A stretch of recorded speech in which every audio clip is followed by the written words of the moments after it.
Hello, my friends. It is so good to have you here tonight. Take a moment, take a deep breath.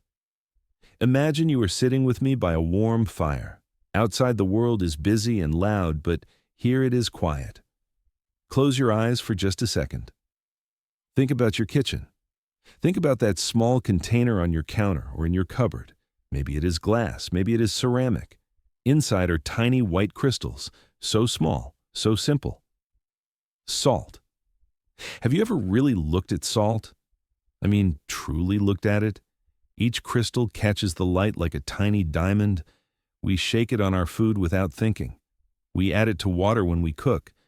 It is so common that we forget it is even there.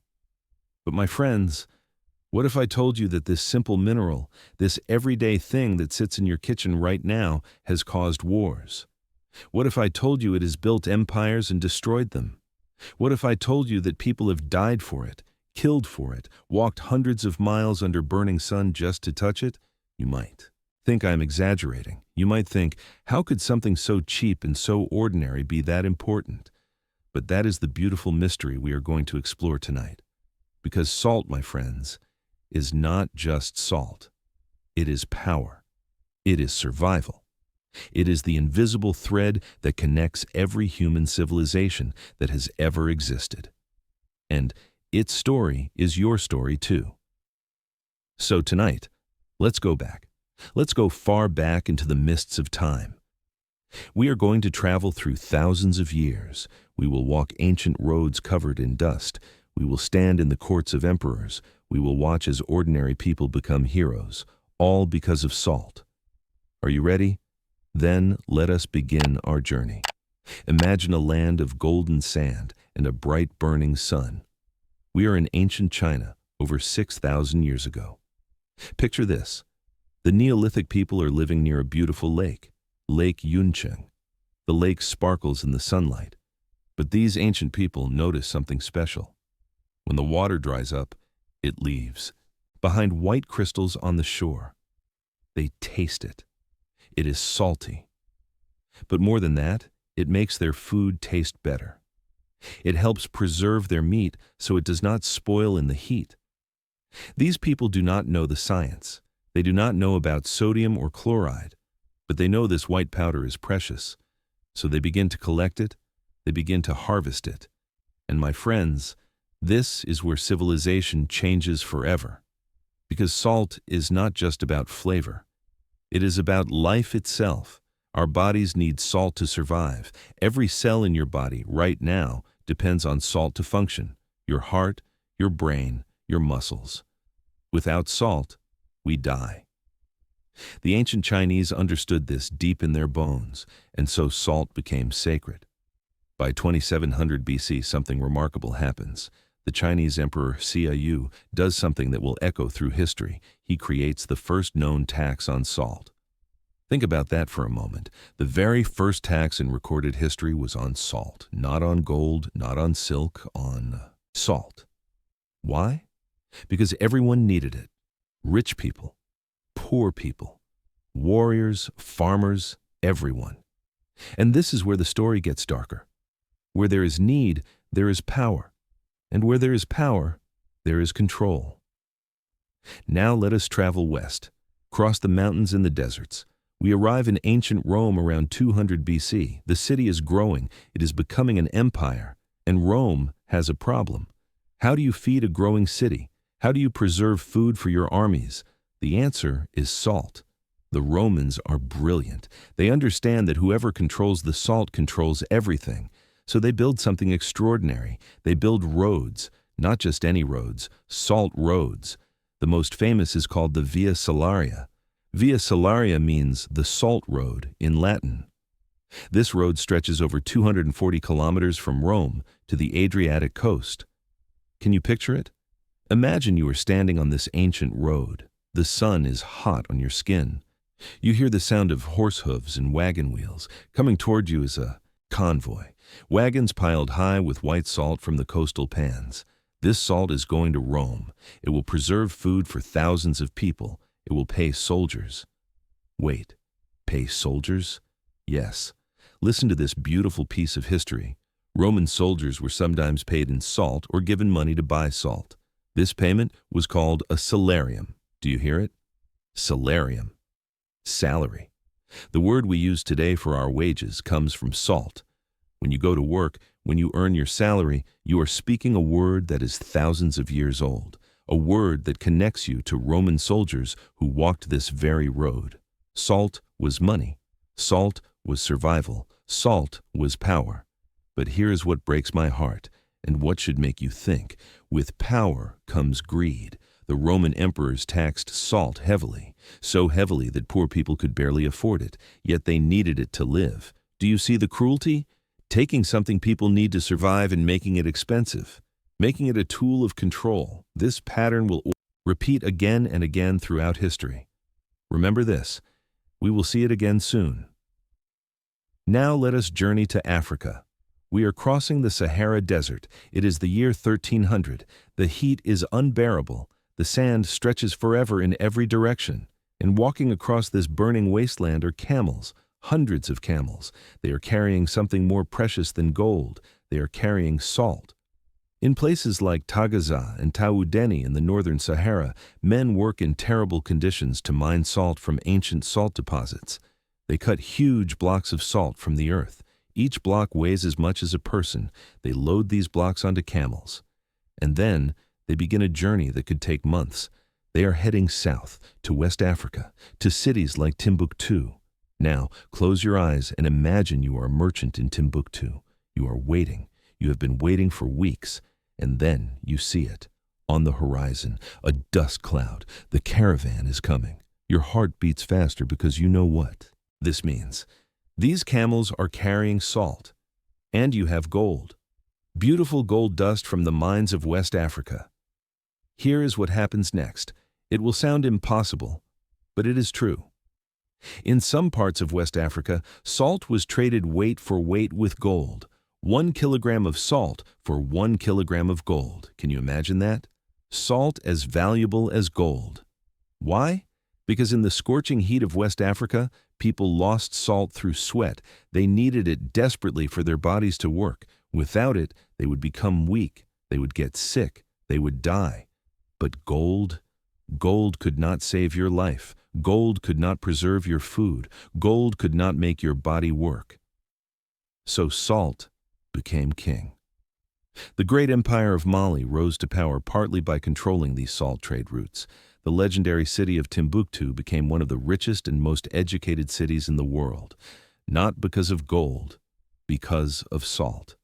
Do you see the pattern now? Whoever controlled salt controlled wealth. Whoever controlled salt controlled people. Whoever controlled salt controlled the future. Let us jump forward in time. We are in France. It is the year 1600. Something terrible is happening. The French kings have created what they call the gabelle. The gabelle is a salt tax, but this is not a normal tax. This is cruelty in the form of law. The law says that every person above the age of 8 must buy a certain amount of salt every year. They must buy it from the king's salt stores. And the price? The price is so high that families cannot afford food after they buy the required salt. But they must buy it. It is the law. Now imagine you are a poor farmer in France. You work hard all day in the fields. Your children are hungry, and you must give almost all your money to buy salt, salt that you need, salt that should be your right. But the king has made it a tool of oppression. What would you do? Some people became smugglers. They would sneak salt from one region to another to avoid the tax. But if they were caught, prison. Sometimes death. In France alone, thousands of people were imprisoned for salt smuggling. Thousands. This salt tax, this gabelle, became so hated that historians say it was one of the causes of the French Revolution. Let me say that again. Salt taxes helped cause the French Revolution. The anger of the people over salt was so great that they overthrew their king. They changed the course of history. Because salt is not just about flavor. It is about justice. It is about fairness. It is about the right to survive. Now we must travel to a place that will break your heart and inspire your soul. We are in India. It is March 12, 1930. A thin man in simple white cloth stands at an ashram near Ahmedabad. His name is Mohandas Gandhi. But people call him Mahatma, which means great soul. Gandhi is about to do something that seems small, but it will shake an empire. India has been under British rule for almost 200 years. The British have passed many cruel laws. But one law stands out for its audacity: the Salt Act of 1882. This law says that Indians cannot collect salt, they cannot make salt, they cannot sell salt, even though India is surrounded by ocean, even though salt forms naturally on their beaches. The British have made it illegal for Indians to use their own salt. Instead, Indians must buy expensive salt from British sellers, and this salt is heavily taxed. For poor Indian families, this tax is crushing. They can barely survive. Gandhi looks at this law and he thinks deeply. He thinks about history. He thinks about power. He thinks about how to fight an empire without violence. And he chooses salt. On that day in March, Gandhi begins walking. He is 60 years old.